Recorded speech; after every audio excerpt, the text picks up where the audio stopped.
سورہ نساء کی آیت نمبر 35 ہے۔ اعوذ باللہ من الشیطان الرجیم، بسم اللہ الرحمن الرحیم۔ وَإِنْ خِفْتُمْ شِقَاقَ بَيْنِهِمَا فَابْعَثُوا حَكَمًا مِّنْ أَهْلِهِ وَحَكَمًا مِّنْ أَهْلِهَا إِنْ يُرِيدَا إِصْلَاحًا يُوَفِّقِ اللَّهُ بَيْنَهُمَا إِنَّ اللَّهَ كَانَ عَلِيمًا خَبِيرًا۔ صدق اللہ العظیم۔ اور اگر تمہیں اندیشہ ہو ان کی آپس کی کشمکش کا تو ایک منصف مرد کی جانب سے اور ایک منصف عورت کے خاندان سے یہ طے کر دو۔ اگر یہ دونوں آدمی چاہیں گے ان کے درمیان صلح کروانا تو اللہ ان دونوں کے درمیان موافقت پیدا فرما دیں گے۔ بے شک اللہ تعالیٰ جاننے والے ہیں اور ہر چیز کی خبر رکھنے والے ہیں۔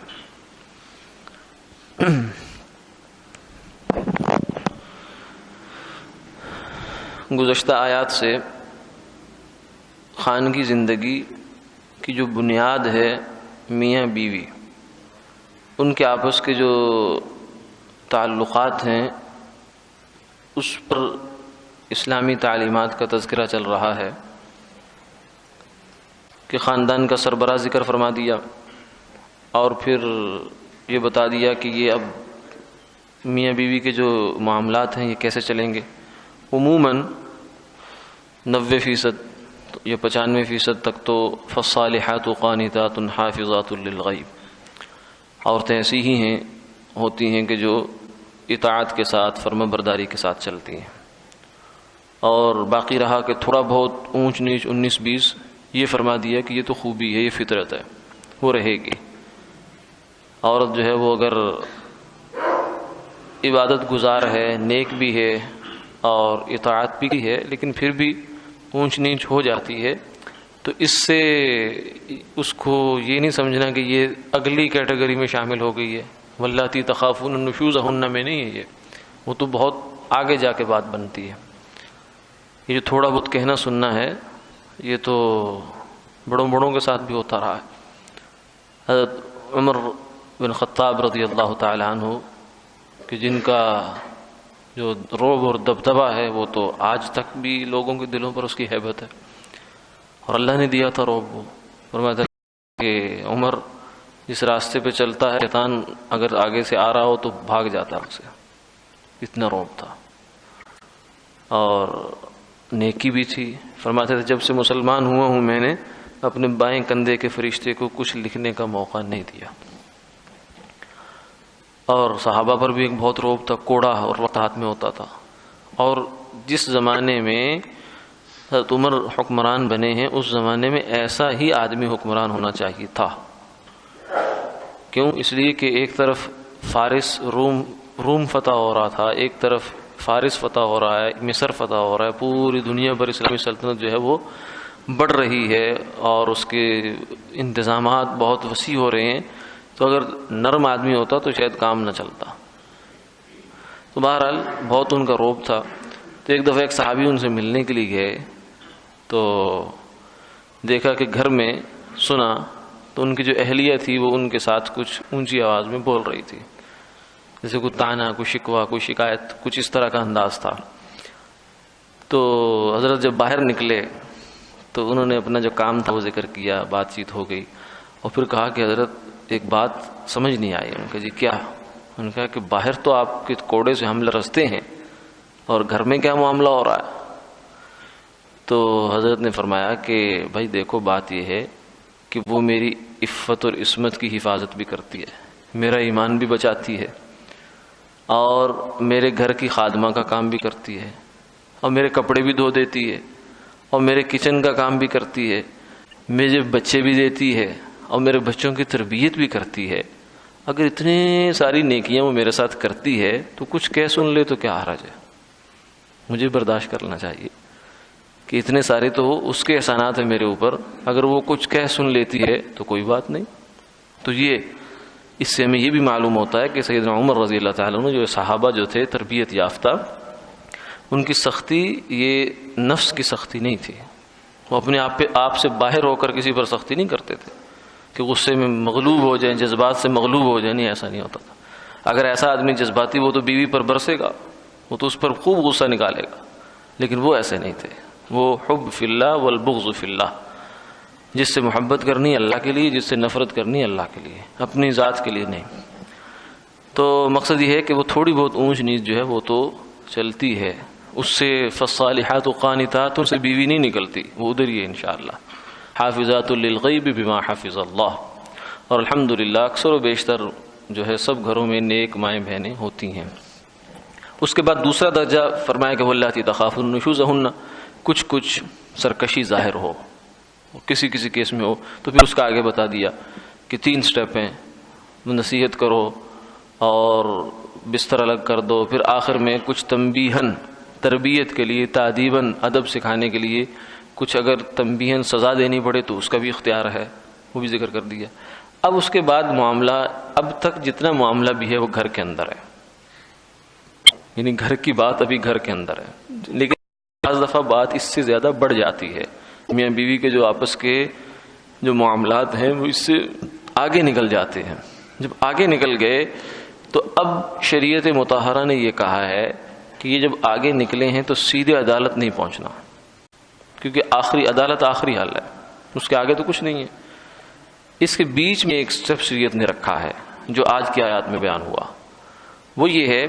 کہ جب ایسا معاملہ ہوتا ہے، عموماً ایسا ہوتا ہے کہ چونکہ تالی دونوں ہاتھ سے بجتی ہے کسی حد تک، تو کچھ زیادتی ادھر سے کچھ زیادتی ادھر سے، لیکن بیوی کے خاندان والے اپنے حق بجانب ہوتے ہیں، اپنے آپ کو سمجھے ہوئے ہوتے ہیں، اور وہ میاں کے خاندان پر جو ہے ایک پوری 4 شیٹ تیار ہوتی ہے ان کے پاس،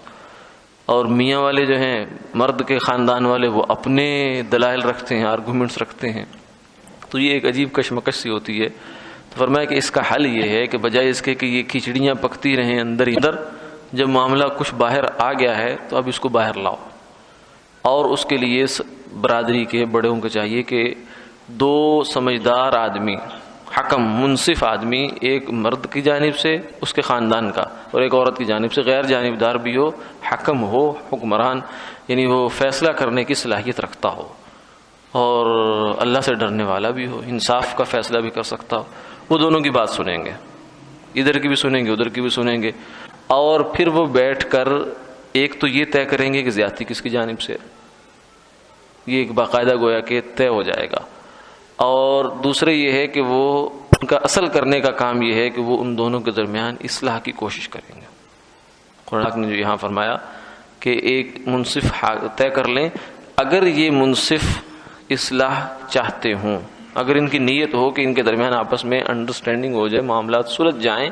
تو یوفق اللہ بینہم، اللہ کا وعدہ یہ ہے کہ اللہ بھی توفیق دے دیں گے، اللہ بھی آپس میں ان کے دلوں کو جوڑ دیں گے، کیونکہ غلط فہمیاں ہوتی ہیں، شیطان آ جاتا ہے بیچ میں، خصوصاً شیطان کو اس میں بڑی دلچسپی ہوتی ہے۔ جادو کے بارے میں آیا نا، جب بابل میں جادو نازل ہوا ہے تو فرمایا کہ یہ لوگ جادو سے کوئی مفید کام تو نہیں کرتے جو اس کو سیکھتے ہیں، ہاں یہ ضرور ہے یفرقون بھی بین المرء وزوجہ، میاں بیوی کے درمیان جدائی ڈال دیتے ہیں۔ تو یہ شیطان کو خاص اس معاملے سے بڑی دلچسپی ہے، کہتے ہیں شیطان کا تخت جو ہے وہ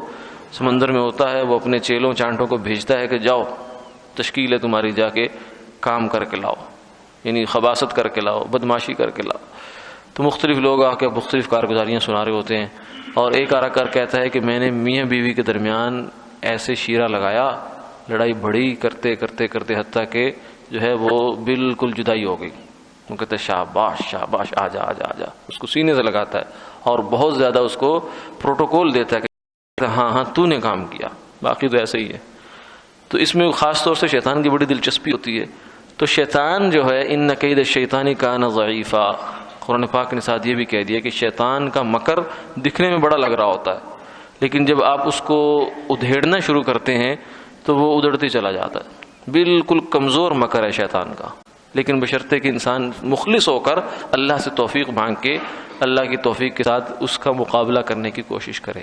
اگر میاں بیوی بھی مخلص ہوں، یہ حکمین بھی مخلص ہوں، چاہتے ہوں کہ معاملے کا حل نکل آئے، سلجھ جائے، تو ایسا ہو نہیں سکتا کہ سلجھے نہیں، کہیں نہ کہیں کچھ خرابی ہوگی جب نتیجہ نہیں صحیح نکل رہا۔ تو اس لیے فرمایا ان یرید اصلاحا یوفق اللہ بینہما،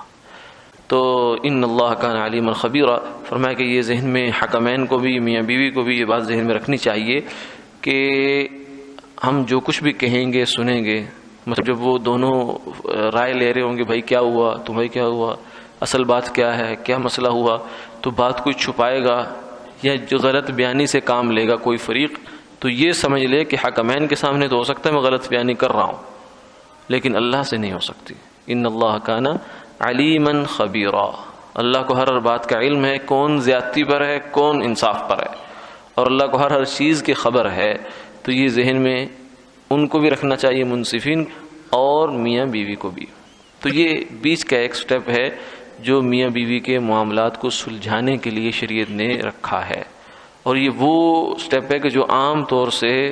جو دنیا کے نظاموں میں نہیں تھا، اب بھی نہیں ہے، لیکن شریعت یہ چاہتی ہے کہ جو میاں بیوی کا رشتہ ہے اسے ہر قیمت پر نبھنا ہی چاہیے،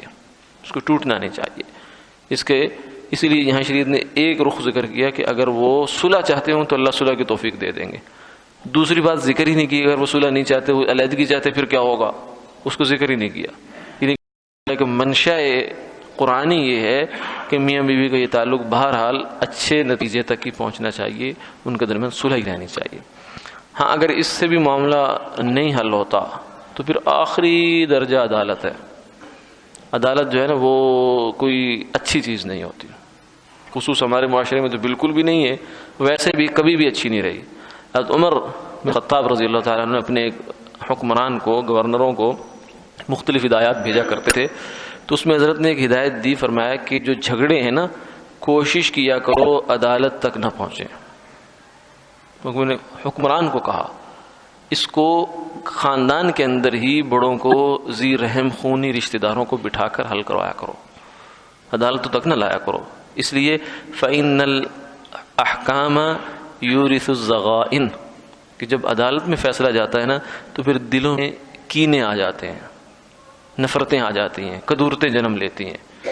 اگر وہیں بیٹھ کر آپس میں صلح صفائی کے ساتھ مسئلہ حل ہو جائے تو پھر وہ زخم کم رہتے ہیں، عدالتوں میں بہت بڑھتے ہیں، کیونکہ عدالتیں جو ہیں بالخصوص ہماری عدالتیں یہ تو پھر جو ہے نا وہ دونوں جانب سے ہر مسئلے کو جو ہے بہت بڑی کفر اسلام کی جنگ بناتے ہیں وکلاء حضرات، کہ انہوں نے اپنا ایک پیشے کی مجبوری ہوتی ہے ان کی کہ اس کو پورا کرنا ہے، تو اس لیے وہ معاملے ختم ہونے کی طرف نہیں آتا۔ اور قاضی کے لیے، اسلامی قاضی کے لیے بھی یہ حکم ہے کہ جب اس کے پاس کوئی دو فریقوں کا جھگڑا آئے تو سب سے پہلے ان کے درمیان صلح کی کوشش کروائے۔ والصلح خیر، قرآن پاک کہتا ہے کہ صلح ہر صورت میں خیر ہے، اگر کسی کو کچھ لینا دینا پیچھے ہٹنا بھی پڑے کوئی بات نہیں ہے، اللہ اس کی کمی پوری کرے گا، صلح کر لو تو اچھا ہے، پہلے صلح کی تلقین کرے گا اور پھر اس کے بعد آخری درجے مجبوراً فیصلہ کرے گا۔ فیصلہ کوئی اچھی چیز نہیں، عدالت کوئی اچھی چیز نہیں کہ آدمی اس کا دروازہ بجائے۔ تو یہ صرف میاں بیوی کے معاملات میں نہیں بلکہ اپنے باہمی تمام جھگڑوں میں فرمایا کہ یہ اصول اپنا چاہیے، کوشش یہ کرنی چاہیے کہ صلح ہی کے ساتھ یا کم سے کم آپس کی کوئی پنچایت میں کسی طریقے سے کسی مفتی سے کسی مولوی سے مسئلہ پوچھ کر نمٹ جائیں، عدالت کا دروازہ دونوں فریق نہ دیکھیں، ورنہ جو ہے وہ دنیا بھی جاتی ہے، برباد ہوتی ہے انسان کی، کہ 1 لاکھ کو بچانے کے لیے آدمی 10 لاکھ عدالتوں میں لگا دیتا ہے، انانیت کا مسئلہ بن جاتا ہے، شیطان ہے نا وہ اس کو پھر کہتے ہیں کہ اب تو پیچھے ہٹا تو نے اتنا تو لگا چکا ہے اب اور لگ۔ تو بات مشہور ہے کہ جو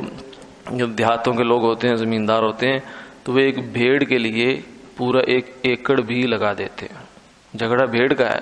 لیکن اس کے لیے پورا ایکڑ کیس میں لگا دیا، تو یہ کوئی اچھی چیز نہیں ہے۔ اس لیے فرمایا کہ اس معاملے کو عدالت میں جانے سے پہلے ہی نمٹا دینا چاہیے، چاہے وہ عالی مسائل ہوں یا آپس کے مالی معاملات ہوں۔ اور اگر قاضی مخلص ہو، منصف حاکم مخلص ہو تو اللہ اس کی مدد بھی کرتے ہیں، یوفق اللہ بینہما۔ ہمارے قاضی صاحب بلوچستان میں قلات ایک ریاست تھی، اب تو الحاق ہو گیا، تو اس میں عدالت کا جو قضاء کا نظام ہے وہ پرانا ہی تھا، فوجداری بھی تھا دیوانی بھی تھا، اب دیوانی ہے فوجداری نہیں ہے۔ تو وہ قاضی صاحب یہاں تشریف لائے تھے ایک کورس میں، تو فرمانے لگے کہ میرا اپنا تجربہ یہ ہے کہ اگر قاضی مخلص ہو اور دیانتدار ہو تو فیصلے کی اللہ اس کو سمجھ عطا فرما دیتے ہیں۔ اور مان لگے کہ یہ جو میرے پاس ایسے ایسے کیس بھی آئے ہیں کہ جو سپریم کورٹ میں ان کی دو نسلیں لگ گئی معاملے کی، سپریم کورٹ تک کیس پہنچا ہوا ہے، پی ایل ڈی او میں ان کے بڑے جو ہے وہ مشہور کیس ہیں، نام انہوں نے کچھ لیے، لیکن جب وہ میرے پاس آئے اس عدالت میں تو اللہ کا شکر ہے کہ 2-4 پیشیوں معاملہ نمٹ گیا۔ انہوں نے لگے کہ میں کیا کرتا ہوں، میں کہتا ہوں وکیل کو سائڈ پہ کرو، مدعی مدعا علیہ دونوں کو لاؤ، اور لا کر پھر ان سے براہ راست بات کرتا ہوں، ان سے پوچھتا ہوں ہاں جی کون حق پہ ہے کون صحیح ہے، اور بعض دفعہ اس کو میں لے کر مسجد میں چلا جاتا ہوں، وضو کراتا ہوں اس سے، اور کہتا ہوں قرآن سر پہ رکھ کے اب بتا تیری چیز ہے یا نہیں ہے، کہتے نہیں ہے، تو معاملہ سمجھ۔ لیکن یہ وہ ختم کرے گا جس کو لالچ نہیں ہے، جس کو لالچ ہے، یا جو ایک خاص ہی نظام کی پیداوار ہے کہ کیس لٹکانے ہی لٹکانا، دادا دیوانی کا کیس کرے گا، پوتا فیصلہ سنے گا نہیں سنے گا، صلح ہی کرے گا اینڈ پہ جا کر، تو وہاں یہ توقع فضول ہے۔ اللہ تعالیٰ ہمیں سمجھ عطا فرمائے۔